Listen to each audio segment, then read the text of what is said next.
bottom line, does this change the prospects for the Democrats when it comes to November? Well, that's the big question. I think that Biden dropping out makes the election, again, a referendum on Trump and not Biden's age. And all things considered, I think that's good for Democrats. If Harris is the nominee, she'll have a chance to keep the spotlight on Trump's challenges to democratic institutions and norms. She'll have a chance to keep the focus on Trump's first term and his demagoguery. She'll have the chance to remind voters of all the fallout of Trump's 2 impeachments and January 6th and all of the scandals and mini scandals in between. The one thing that I will say, though, is I'm not sure if Americans' opinions of Kamala Harris are fully formed yet.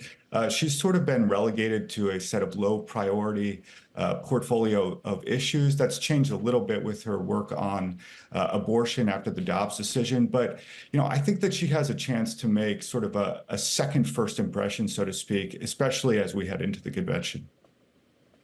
Well, do we need an open convention for that, or is being crowned an important move for this Democratic Party that wants that unity? Where do you stand on that issue, Thomas?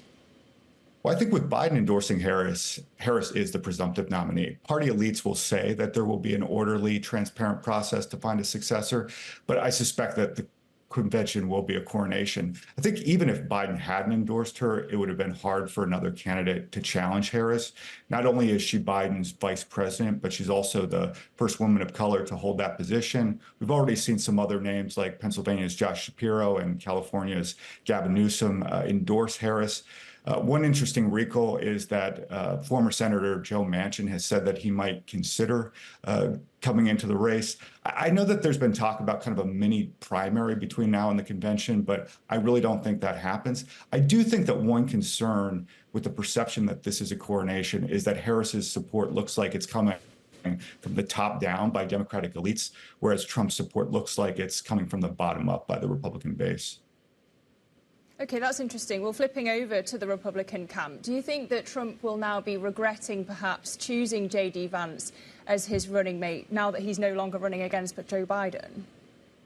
Well, he'll never admit that, but I think probably. And I think that Trump maybe could have balanced out a ticket with a woman, just in terms of identity politics that may appeal to suburban women, for example. But Trump really had to make the decision with the information that he had. I mean, there's a lot of speculation about whether whether Biden was going to get out. I think Trump, the entire time, his campaign has sort of been waiting for this, so I think they're a little bit more prepared. I'm sure that was part of the calculus. But yeah, I think if not regrets, there probably would have been some more thought given to some alternatives.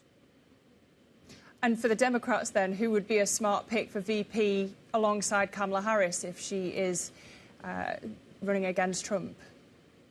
Well, I guess my pick would be Pennsylvania Governor Josh Shapiro. I'm from Pennsylvania originally, so I'm probably a bit partial to that. But I do think, just for the sheer fact that Pennsylvania holds 20 electoral votes in the Electoral College, that could make a big difference. If Pennsylvania is in play, I think that makes it more likely that Ohio is in play. So just from that standpoint, I think he would be a smart choice. He's perceived as a moderate. He's kind of a rising star within the Democratic Party. Of course, one concern is that he hasn't really been vetted on a national scale, and so that's always an issue to be worried about. But I think he would be a great choice and a really nice counterbalance to Harris.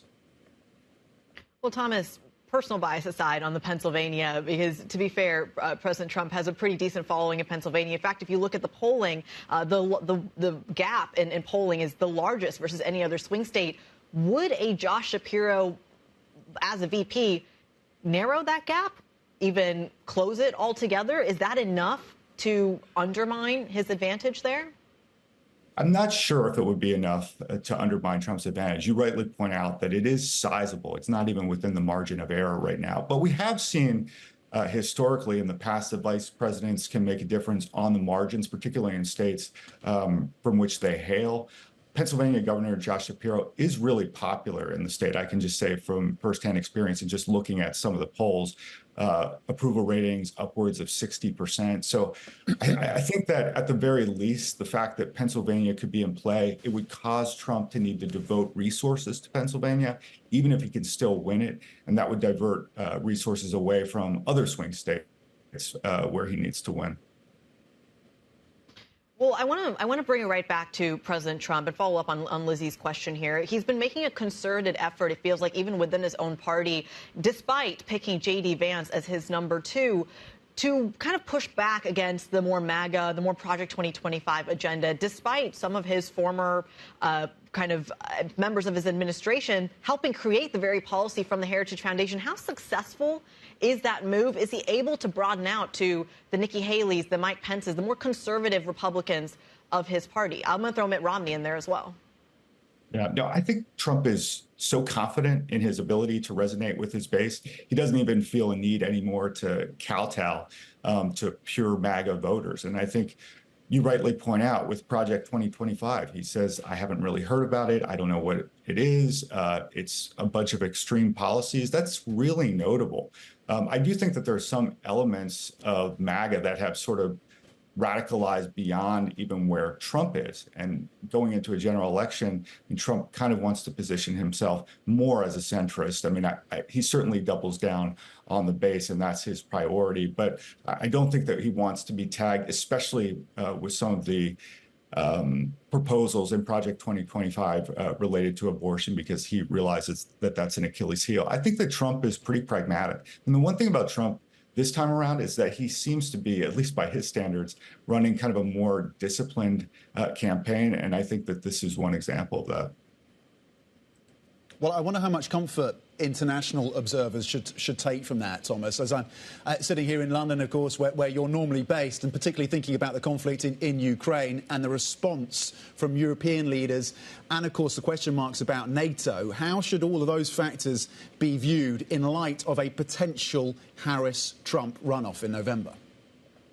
Well, I do think that European leaders and world leaders more generally need to be concerned about a second Trump presidency. There's really no doubt about that. I mean, Trump made clear where he stands on Ukraine. He said he would end the war on day one, although never actually gave any sort of sense of how he would do that. But just generally, America First foreign policy is kind of a belligerent, isolationist foreign policy.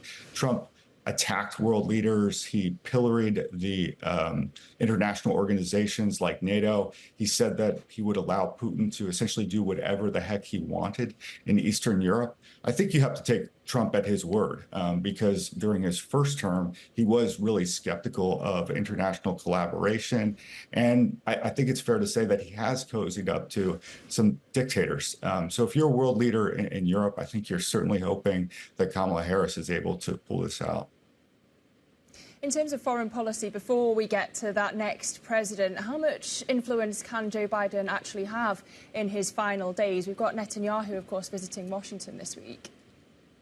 I think Biden is a total lame duck at this point. I think he has no political leverage whatsoever. It's maybe one reason why he waited so long to bow out if he was considering it, in addition to the fact that I think it shortens this time period in between when he exits the race and the convention, which limits the infighting. But I don't think domestically or foreign policy-wise, Biden really has any clout in it anymore. He's really just setting up this transition for Harris. Thomas, at the end of the day, we can debate policy all we want, but we are speaking to a financial network here, and I think everyone wants to know, at least in the financial community, do either of these options save American finances? We have a deficit problem. We have a debt ceiling deadline coming up in January of 2025. First thing on the new president's agenda, whoever that may be. Do either of these candidates offer a solution that might put some of our financial watchers at ease?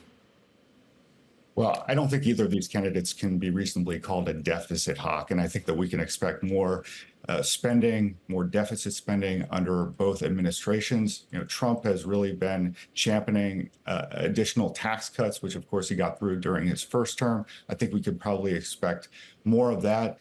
I I think that a President Harris would even be more aggressive on social spending and entitlements. We're not going to get any type of reform, for example, on some of these big budgetary items like Social Security. So, as much talk as there is about polarization in Washington, the one thing that Democrats and Republicans seem to agree about is that the federal government is going to spend more than it takes in revenue. That hasn't changed, and it will not change.